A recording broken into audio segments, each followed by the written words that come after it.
എല്ലാവരും കളക്ടർ ഉൾപ്പെടെ എല്ലാവരും എൻ്റെ ഫോണിൽ കിടപ്പുണ്ടല്ലോ. ഞാൻ കളക്ടർ ഉൾപ്പെടെ കളക്ടർ PS വിളിച്ചു. കളക്ടർ വിളിച്ചു. ദുരന്ത നിവാരണ സേന എന്ന് പറഞ്ഞ സംവിധാനം തന്നെ വൻ പരാജയമാണ്. ആ മേഡം എന്നോട് പറഞ്ഞത് നമ്മൾ അടിയന്തരമായിട്ട് വളരെ പെട്ടെന്ന് നമുക്ക് മാറ്റാം എന്ന് പറഞ്ഞ ഒരു സഹായം ഉണ്ടായില്ല. 25 കുടുംബങ്ങളെ ഞങ്ങളിപ്പോൾ ഗവൺമെൻറ് താലൂക്ക് ഹൈസ്കൂളിൽ താമസിപ്പിച്ചിട്ടുണ്ട്. ഒരാളും വന്നില്ല. ആ റവന്യൂ ഉദ്യോഗസ്ഥൻ വില്ലേജ് ഓഫീസറും വന്നു എന്നല്ലാതെ ഒരു വനിതകൾ താമസിക്കും. ഒരു വനിതാ പോലീസ് നമ്മുടെ സൗകര്യത്തിലില്ല. ഞങ്ങൾ അവസാനം SP വിളിച്ചു, സാർ എടുത്തില്ല. DSP സാറിന് വിളിച്ചു, എടുത്തില്ല. പല CI സാറിന് വിളിച്ചപ്പോൾ ഒരു ലേഡി വനിതയുണ്ട്, അവിടെ 25 കുടുംബം താമസിക്കുക കുട്ടികളായിട്ട്. ഡോറില്ല, ലോക്കില്ല. അവിടെ ഒരു താമസിക്കാൻ അവർക്ക് പ്രൊട്ടക്ഷൻ വേണ്ടി നമുക്ക് വനിതാ പോലീസിലിട്ട് തന്നെന്ന് പറഞ്ഞു. എന്നിട്ട് പോലും അവസാനം ഒരാളെ കൊണ്ടുവന്ന് ഇപ്പോൾ ഡ്യൂട്ടി കഴിഞ്ഞ് പോണ ആളെ കൊണ്ടുവരേണ്ട അവസ്ഥ സത്യസന്ധമായിട്ട് പറഞ്ഞാൽ വളരെ ബുദ്ധിമുട്ടാണ്. പറയാൻ പറ്റാത്ത വാക്കുകളാണ്. 3 മണിക്കൂർ തടസ്സം നമുക്ക് ഒന്നറിയാം. നമ്മുടെ ഈ പ്രദേശം റെസിഡൻഷ്യൽ ഏരിയ ആണ്. ഒന്നാമത് വണ്ടി കടന്നു വരാൻ സൗകര്യമില്ല. നമുക്ക് മേളിൽ നിങ്ങൾ പരിശോധിച്ചോന്നറിയില്ല.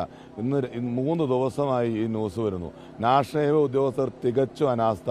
40 മുതൽ 50 വീട്ടുകാരെ അടിയന്തരമായിട്ട് മാറ്റണമെന്ന് പറഞ്ഞൊരു ഓർഡർ ഇറക്കുകയല്ലാതെ ഈ നിമിഷം വരെ അവർ ഒരു മര്യാദ കാണിച്ച പോലുമില്ല.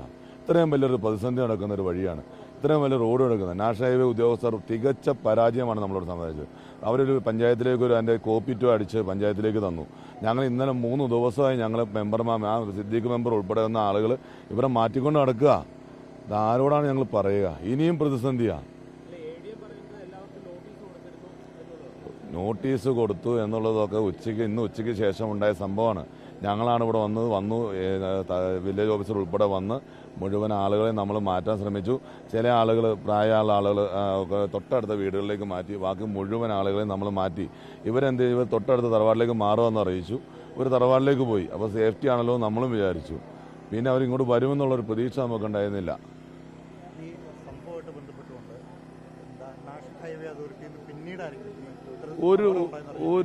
ഒരു മര്യാദ പോലും നാഷണൽ ഹൈവേ ഉദ്യോഗസ്ഥർ കാണിക്കാൻ തയ്യാറായില്ല എന്നാണ്. എത്ര ദിവസമായി എന്നറിയാമോ? ഞങ്ങൾ 3 ദിവസമായിട്ട് നിരന്തരം വിളിക്കുകയാണ്. ഇതിങ്ങനെ അശാസ്ത്രീയമായി എടുക്കരുത്, ഇത് വളരെ പ്രതിസന്ധിയാണ്.